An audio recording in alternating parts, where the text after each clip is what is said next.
തൃശ്ശൂരിലെ UDF സ്ഥാനാർത്ഥി K Muraleedharan രാവിലെ പ്രഭാത നടത്തത്തിന് ഇറങ്ങിയിരിക്കുകയാണ്. വളരെ നിർണായകമായൊരു ദിവസമാണ് അദ്ദേഹത്തെ സംബന്ധിച്ചിടത്തോളം. എങ്ങനെയാണ് ഇന്നത്തെ ദിവസം? അല്ല, രാഷ്ട്രീയത്തിൽ ഇതൊക്കെ സാധാരണ തന്നെയാണ്. ജനാധിപത്യത്തിൽ 5 വർഷം കൂടുമ്പോൾ തിരഞ്ഞെടുപ്പ്.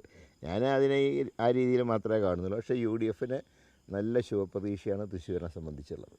ഏതൊക്കെ നിയമസഭാ സെഗ്മെൻറ്റുകളിലാണ് അങ്ങനെ ഒരു 7-ൽ 5 ലീഡ് പ്രതീക്ഷിക്കുന്നുണ്ട്. നാട്ടികയും പുതുക്കാടും മാത്രമാണ് മൈനസായിട്ട് ഞങ്ങൾ കണക്കാക്കിയിട്ടുള്ളത്. പക്ഷേ പുതുക്കാട് UDF കമ്മിറ്റി പറഞ്ഞിട്ടുള്ള അവിടെയും ലീഡ് എടുക്കുന്നതാണ്. പക്ഷേ ഞങ്ങൾ മൈനസായിട്ടാണ് കൂട്ടിയിട്ടുള്ളത്. അപ്പോൾ ഇത് ഒഴിച്ച് 5 ഇപ്പോൾ തൃശ്ശൂർ, ഇരിഞ്ഞാലക്കുട, ഗുരുവായൂർ, മണലൂർ, ഒല്ലൂർ, ഈ 5 നല്ല ലീഡുണ്ടാവും.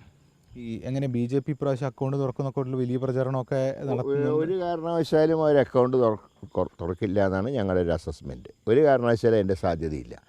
ഇനി എന്തെങ്കിലും കാരണവശാൽ 2ാം സ്ഥാനത്ത് വന്നാൽ തന്നെ അതിൻ്റെ ഉത്തരവാദിത്വം ഇടതുപക്ഷത്തിനായിരിക്കും. ഞങ്ങളുടെ വോട്ടുകളൊക്കെ ഞങ്ങൾക്ക് തന്നെ പോൾ ചെയ്യപ്പെട്ടിട്ടുണ്ട്. അതുകൊണ്ട് ഞങ്ങൾക്ക് 1ാം സ്ഥാനം ഉറപ്പാണ്. ഞങ്ങളുടെ കണക്കനുസരിച്ച് LDF ആണ് 2ാം സ്ഥാനത്ത് വരേണ്ടത്. അത് അങ്ങനെ ആവുമെന്നാണ് ഞങ്ങൾ പ്രതീക്ഷിക്കുന്നത്. അല്ലെങ്കിൽ ഞാൻ ഇലക്ഷൻ കാലത്ത് പറഞ്ഞ പോലെ അന്തർധാര ശക്തമായിട്ടുണ്ട്. UDF വോട്ടുകളൊന്നും ചോർന്നിട്ടില്ല. അതെല്ലാം പഴുതടച്ച് പരിശോധിച്ചു. തീർച്ചയായിട്ടും. അതുകൊണ്ട് ഞങ്ങൾക്ക് ശുഭപ്രതീക്ഷയാണല്ലോ. ആദ്യഘട്ടത്തിൽ താങ്കൾ ചില കാര്യങ്ങളൊക്കെ പറഞ്ഞു, ചില നേതാക്കളുടെ ഭാഗത്തുനിന്ന് അടക്കം. അല്ല, അത് ഇലക്ഷന് ശേഷമുള്ള ഒരു അസസ്മെൻറ്റ് നടത്തിയപ്പോൾ ചില പോരായ്മകൾ നമ്മൾ പാർട്ടി യോഗത്തിൽ പറയുമല്ലോ. അതല്ലാതെ ആരെങ്കിലും വ്യക്തിപരമായിട്ടൊന്നും പറഞ്ഞിട്ടോ ഒന്നുമില്ല. ലീഡേഴ്സൊക്കെ സഹകരിച്ചിട്ടുണ്ട്. ഈ കേരളത്തിൽ ചില എക്സിറ്റ് പോളുകളൊക്കെ പറയുന്നു 3 വരെ സീറ്റുകൾ BJPക്കൊക്കെ കിട്ടും. ഒരു കാരണവശാലും കേരളത്തിൽ ഒരു അക്കൗണ്ട് തുറക്കില്ല. 3 ഇവർ ഈ പറയുന്ന 3 അതിൽ തിരുവനന്തപുരത്ത് ചിലപ്പോൾ 2ാം സ്ഥാനത്ത് വരും. കാരണം കഴിഞ്ഞ 2 ഇലക്ഷനായിട്ട് മത്സരം UDFും BJPയും തമ്മിലാണ്.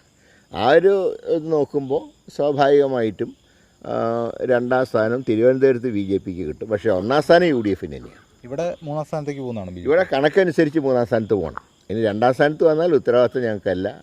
അത് ഈ CPMഉം BJP ആയിട്ടുള്ള അന്തർധാരയുടെ ഭാഗമാണ്.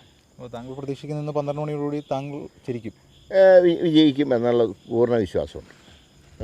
എന്നാലും കെ മുരളീധരൻ രാവിലെ തന്നെ അദ്ദേഹത്തിൻ്റെ പതിവ് പരിപാടികളുമൊക്കെയായി മുന്നോട്ട് നീങ്ങുകയാണ്.